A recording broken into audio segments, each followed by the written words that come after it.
नमस्कार। कैसे हैं आप सब? मैं हूं मनीष ठाकुर और आप देख रहे हैं the views media. Draupadi Murmu Bharat की अगली राष्ट्रपति होंगी। एनडीए ने उन्हें अपना उम्मीदवार तय कर दिया है। सामने विपक्ष ने टूटन फूटन स्थिति में औपचारिकता निभाने के लिए भारत के पूर्व वित्त मंत्री यशवंत सिन्हा को अपना उम्मीदवार बनाया है। यशवंत सिन्हा मोदी से नफरत करने में, रिकॉर्ड बनाने में लगे हुए रहे। यशवंत सिन्हा बीजेपी में रहकर भी पार्टी के खिलाफ बगावत करते रहे, लेकिन उन्हें हटाया नहीं जा रहा था। कमाल की बात यह है कि वो प्रधानमंत्री के रूप के ऊपर हमलावर रहे और उनके पुत्र लगातार केंद्र में मंत्री रहे। लेकिन जब मोदी 2 की सरकार आई तो उनकी दुकान बंद कर दी गई। वो यशवंत सिन्हा टीएमसी में चले गए और फिर जब विपक्ष को राष्ट्रपति के लिए उम्मीदवार तय करना था तो शरद पवार ने राष्ट्रपति उम्मीदवार बनने से मना कर दिया, फारूक अब्दुल्ला ने भी, गांधी जी के प्रपोत्र ने भी, तो यशवंत सिन्हा तय किए गए। यशवंत सिन्हा भी बेहतर जानते हैं कि इस चुनाव में सिर्फ वो औपचारिकता के लिए हैं। शरद पवार जैसे घाघ लेता हारी बाजी नहीं खेलते, लेकिन यशवंत सिन्हा को लगा कि चुनाव यदि लड़ लेंगे तो इतिहास में नाम दर्ज हो जाएगा। इतना साफ है कि यशवंत सिन्हा इस उम्मीदवारी में बस औपचारिकता निभा रहे हैं। अच्छा होता कि सर्वसहमति से भारत के राष्ट्रपति का चयन होता, क्योंकि वो देश के महामहिम होते हैं, प्रथम नागरिक होते हैं। लेकिन कमाल की बात ये देखिए कि भारत के राष्ट्रपति जब भी चुने जाते हैं तो अक्सर लगता है कि कोई भाग्य का जो बहुत तेज तर्रार होता है वही अक्सर राष्ट्रपति होता है। अब जब द्रौपदी मुर्मू भारत की राष्ट्रपति होंगी तो उनके नाम ये दर्ज होगा कि वो देश की पहली आदिवासी राष्ट्रपति हैं, दूसरी महिला राष्ट्रपति हैं, और कमाल की बात यह है कि झारखंड जैसे राज्य की राज्यपाल रही हैं और उड़ीसा जैसे निर्धन राज्य से आती हैं। मतलब झारखंड और उड़ीसा अगल बगल में है। लेकिन गंभीर बात ये कि राष्ट्रपति कौन हो ये तय करने में कई तरह के लोगों के नाम आ रहे थे।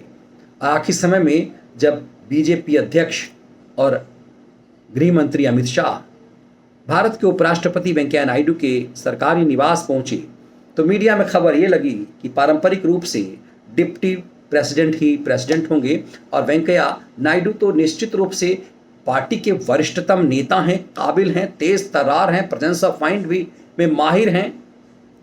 लेकिन किस्मत देखिए, वो डिप्टी ही रह जाएंगे। लेकिन राष्ट्रपति अब सुदूर झारखंड की पूर्व राज्यपाल, उड़ीसा की एक महिला होगी, आदिवासी महिला, जो कहीं कभी चर्चा में नहीं रही।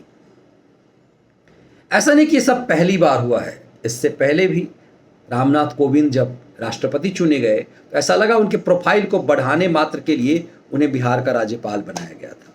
बीजेपी दफ्तर में अक्सर उन्हें यूं ही टहलते देखा जाता था। वो न पार्षद थे न विधायक थे। मेरा खुद का अनुभव उनके साथ है कि जब एक बार मैं उन्हें अपने टीवी चैनल के दफ्तर पर, जब मुझे कोई प्रवक्ता नहीं मिल रहा था, मैं अपने टीवी चैनल के गाड़ी से उन्हें अपने दफ्तर ले गया था। वो बिल्कुल बेहद सौम्य, एक बेहतरीन इंसान हैं। लेकिन एकाएक उनकी किस्मत चमकेगी और वो भारत के महामहिम बन जाएंगे, ये उन्होंने कभी सपना में नहीं सोचा होगा। जब भारत का जो प्रधानमंत्री, जो राष्ट्रपति होता है, उसके सामने प्रधानमंत्री भी शरणागत होते हैं।